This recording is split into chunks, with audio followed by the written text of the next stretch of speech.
In 1898, a massive railroad project began crossing one of the most dangerous regions of Africa. Thousands of workers arrived to build a bridge over the Tsavo River. It was supposed to be just another construction site in the wilderness, but then men started disappearing.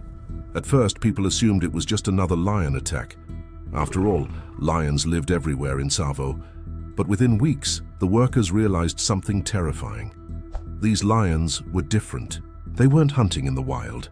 They were hunting humans. And soon the attacks became so frequent that the entire railroad project was on the verge of collapse.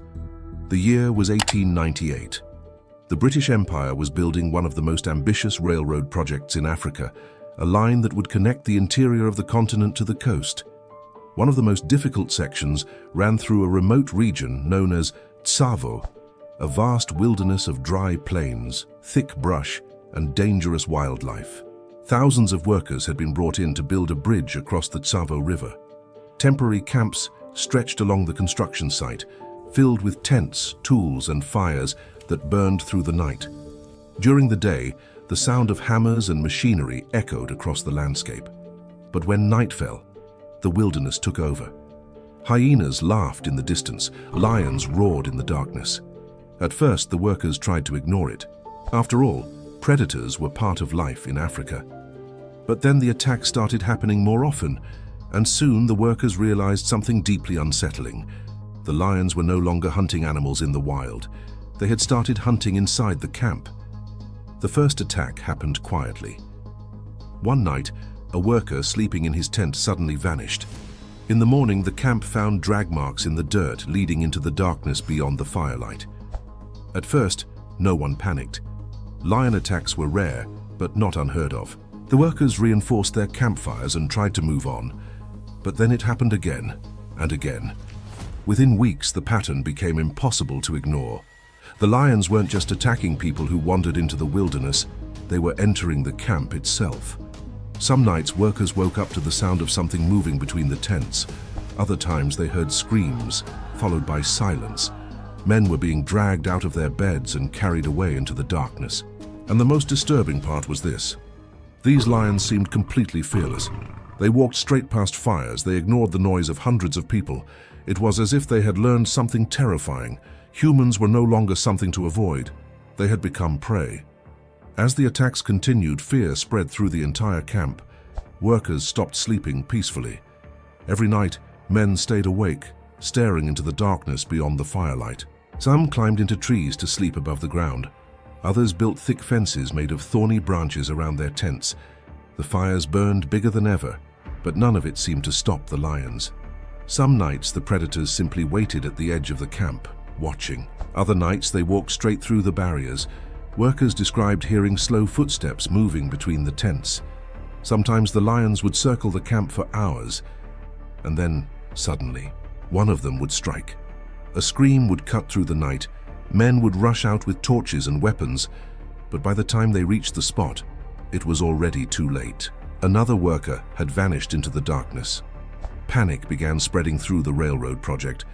Entire groups of laborers started refusing to work. Some fled into the wilderness, others simply abandoned the camp entirely. Construction slowed to a crawl, and soon something unthinkable became clear. Two lions had managed to do what almost nothing else could. They had brought one of the British Empire's largest construction projects to the brink of collapse. With the railroad project collapsing and workers refusing to stay in the camps, the situation had become impossible to ignore. The man responsible for the construction of the bridge was a British engineer named John Henry Patterson. At first, Patterson believed the problem had been exaggerated. Lion attacks were dangerous, but they were usually isolated incidents. But when he arrived at the camp and saw the fear spreading among the workers, he realized this was something different. Every night, the lions kept coming back, and every morning, more people were missing. Patterson understood that if the attacks continued, the entire railroad project could fail, so he made a decision. The lions had to be hunted. Armed with a rifle, Patterson began setting traps around the camp.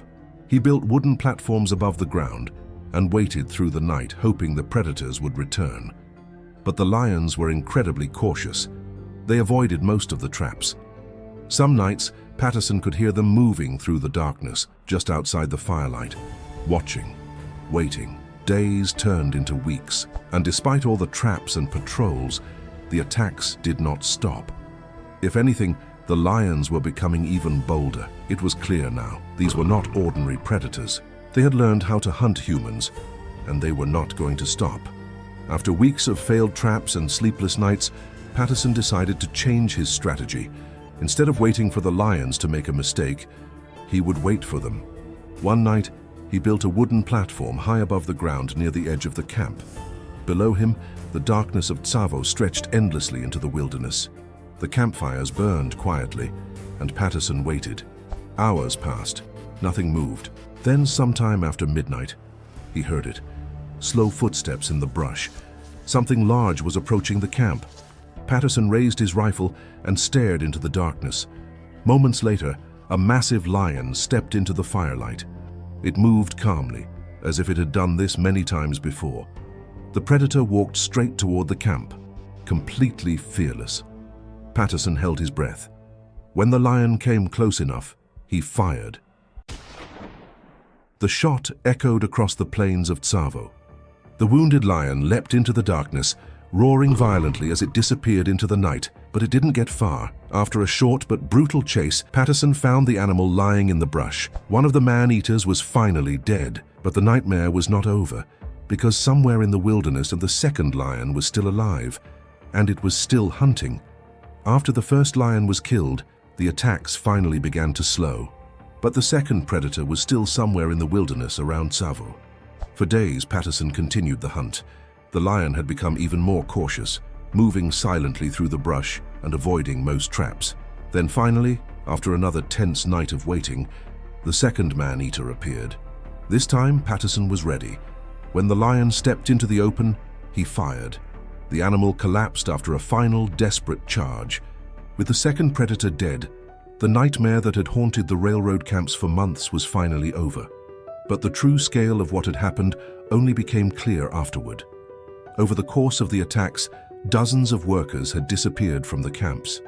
Some reports from the time estimated that more than 100 people may have been killed by the two lions. For the workers who survived, the man-eaters of Tsavo were no longer just animals. They had become something closer to a legend, two predators that had managed to stop an entire railroad project and terrify thousands of people across the African wilderness. The two lions of Tsavo were unlike anything the workers had ever seen. Unlike most male lions, they had no manes, giving them an even more unusual and almost ghost-like appearance in the darkness. After they were killed, their massive bodies were preserved. Today, the skins of the Tsavo Man-Eaters are displayed at the Field Museum of Natural History in Chicago. More than a century later, scientists still study them, trying to understand why these two lions turned into relentless hunters of humans. But for the people who lived through those terrifying months in 1898, there was never any mystery. They believed they had faced something far more terrifying than ordinary predators. Two lions that had learned a chilling truth. In the wilderness of Tsavo, humans could become prey.